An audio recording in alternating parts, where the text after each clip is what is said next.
Hello, bandits. This is the Steam Nerd, and I'm here to bring you some interesting news on the developer update. We're going to talk about this in just a couple of minutes. Not even a couple of minutes, a couple of seconds. The devs just released a dev update, and they're doing some killer updates. One for the Trapper, and one for the Spirit. Major things are coming to the game, as well as some other things that they wanted to mention. But the big ticket is the killer updates. So starting right off the bang, starting things off with a bang, or rather a snap, we've made a series of small changes to the Trapper. The Trapper is getting buffed, guys. Did you know the number of bear traps that spawn on the map is random? That's right. Each trial, it'll spawn between 4 and 6 bear traps at random.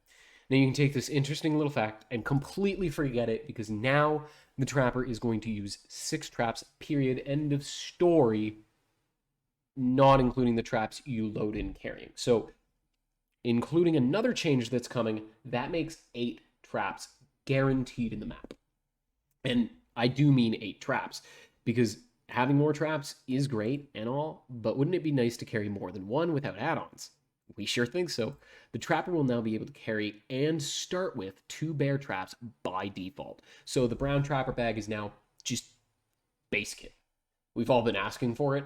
I think it's a very reasonable change, and I think that it's going to make Trapper a lot more bearable to play and not have us relying on the bag add-ons just because they're there, because we kind of almost have to have them. It really is a bit of a pain working without it, but it's going to make things really nice.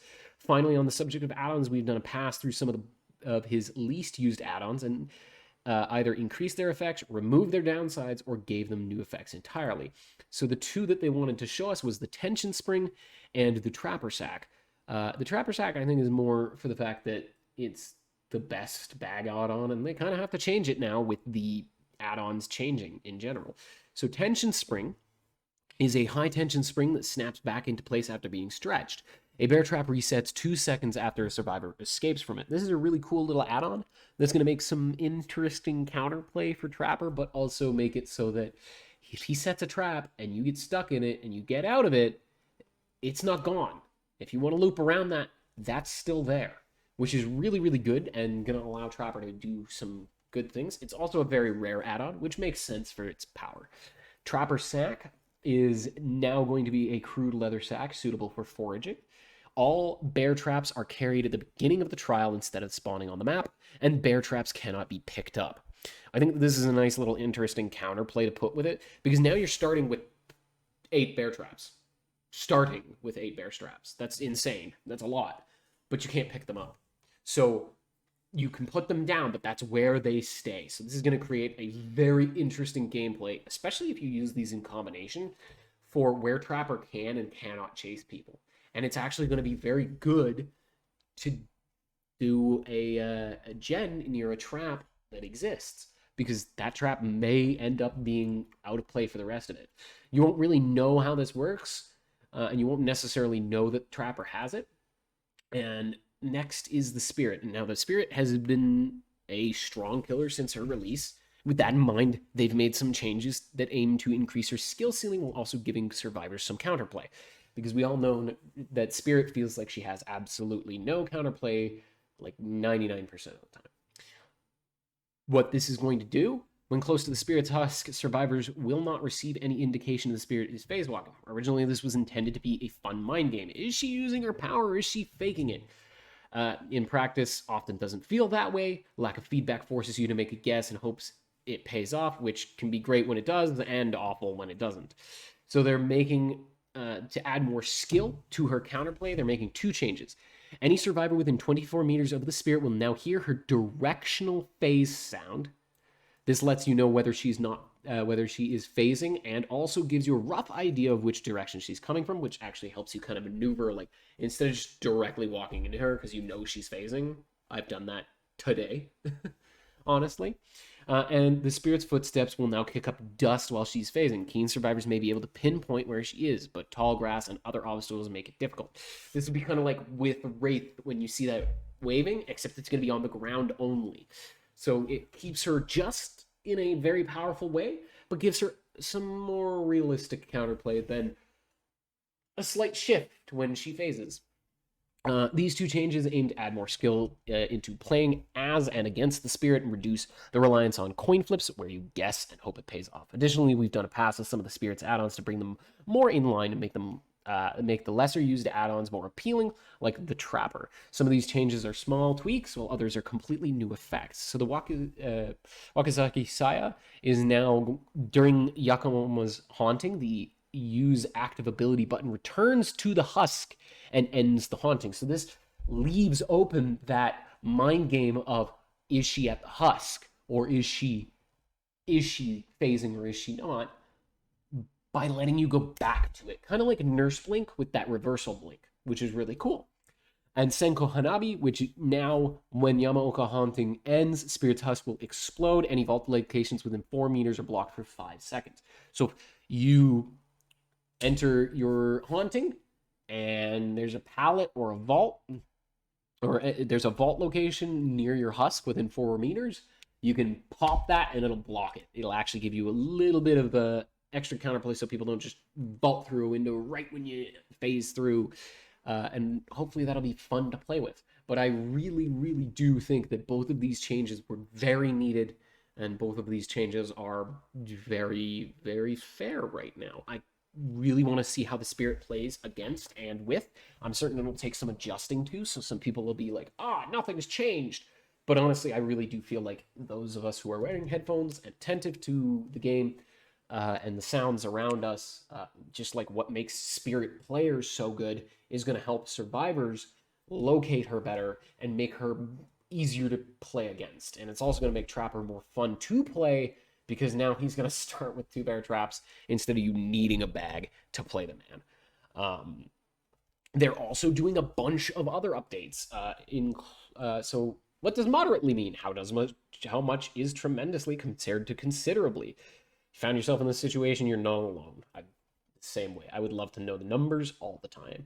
And descriptive words like this to keep things simple, but it ended up causing more confusion since it's not immediately clear how much they're doing. That in mind, they've done a pass on all the killer add-ons and their effects, so they're updating this. So while they do hundreds and hundreds of them, because honestly, there's a couple hundred perks in the game now and add-ons that just have this kind of thing. So they're doing items, perks, etc. in the future. Right now, they're just looking at killer add-ons for those. On top of that, killer add-ons apply a status effect. We'll now have a brief description of what that status effect does, which is really, really nice, because sometimes I'm looking at this going, what do you mean by this? What do you mean by this? And sometimes I forget, like, is broken, or is it, am I listening to broken, or am I listening to the men's need, right? You know what I mean? While our designers were looking through hundreds of killer add-ons, because there are, one by one to update their descriptions, they also noted down a few changes as well. There's far too many to list here, but we've changed some add-ons for the following killers: Hillbilly Nurse, Shape, Hag Oni, Blight, Wraith, Pig, and Ghostface. I'm really interested in these two in particular.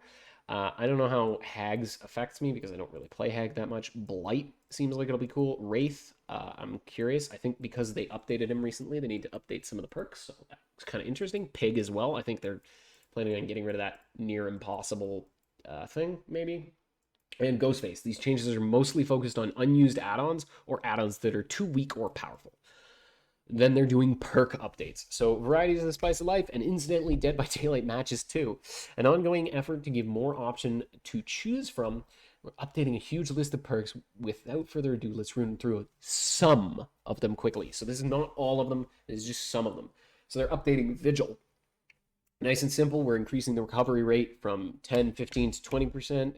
To 20, 25, and 30%. It's pretty powerful. In addition, they're also making it recover broken, exposed, oblivious, where applicable, right? In short, more situations where it's useful, even faster recovery too. So Vigil is now going to be a better perk to have.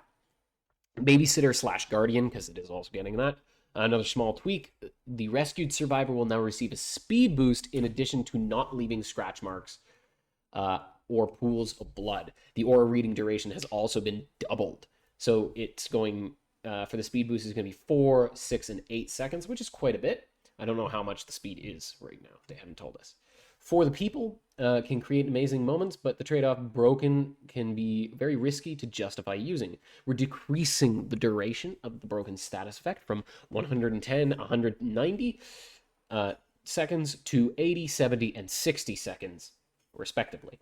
Hex Retribution. Previously, Hex Retribution would only make a survivor oblivious if they cleansed a totem. A dull totem, now interacting with any totem of any kind, will make them oblivious. Additionally, we've increased the aura reading duration once a hex totem is cleansed to 15 seconds. What this means for killers is it is a more useful hex perk, period. It's kind of been a little bit out of there because okay, and it doesn't always have the best use. Sometimes it'll give you value, but it doesn't really last long enough. Now it's going to kind of fix both of those. Hex Blood Favor, this perk shipped with very safe conditions, so it didn't get out of control. Upon reflection, they realize removing some of these restrictions, Blood Favor will, they feel comfortable removing them. Blood Favor will no longer have a cooldown. It will also activate upon successful special attacks as well. This means it's going to activate with hatchets, pounce from Demogorgon, Nemesis Whip, all sorts of really cool things. And if I recall, Blood Favor is the one that blocks a nearby pallet. Let me just make sure. Entity, blood, spit, blah, blah. Yep, hold pallets. So that is exactly what's going to happen. It's now not going to have a cooldown, so it's going to get some more use, which is really cool. Hex Third Seal, just like above, we've added special attacks to Hex Third Seal. This should make it more practical on killers that focus more on dealing damage with their powers. This means that a Bubba that chainsaws you will now apply Third Seal to you. Don't know how this is going to affect the game, because Third Seal is one of those weird perks that kind of does something, but it's not always useful, but it is kind of cool. And that's definitely going to be very interesting, because it means that Huntress could hatchet you across the map, and now you've got Third Seal on. I think Huntress is going to get really good value out of both of these, depending on exactly how Blood Favor works. If it's around the survivor, it's around you. I think Huntress is going to get good use out of both of these.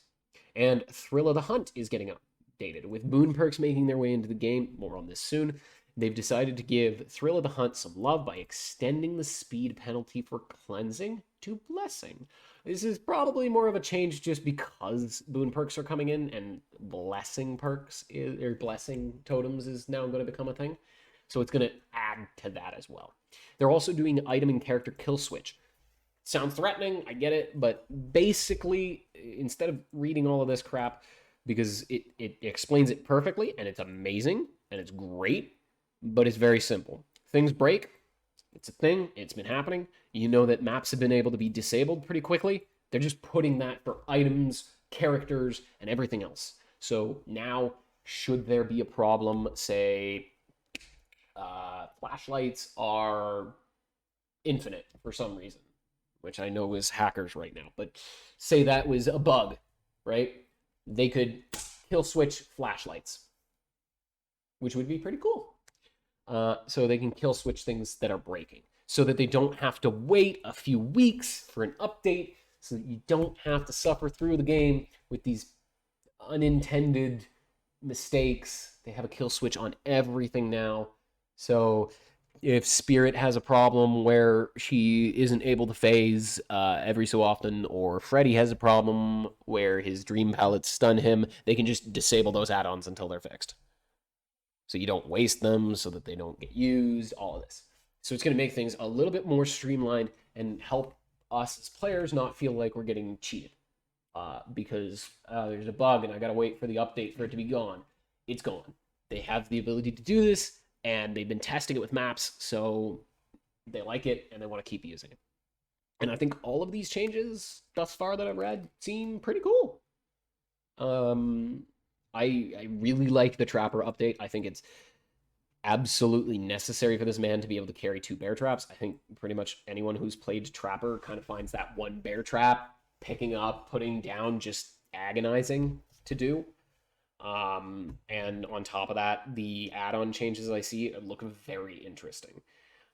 Spirit, I mean, she's getting counterplay, more of it, than just little fucking motion. So that's nice. And the keener of survivors are going to be the ones who are rewarded. Not necessarily, if you don't know how to play against Spirit, she's still going to be just as powerful because people don't pay attention. But it is going to force people to pay attention and give people the opportunity to work with it. I won't go on forever and ever because I could talk about this for hours. And let's be honest, I probably will tomorrow on stream. This video is going to go up as soon as I'm done with it. But thank you guys so much for joining me. And I hope to see you next time.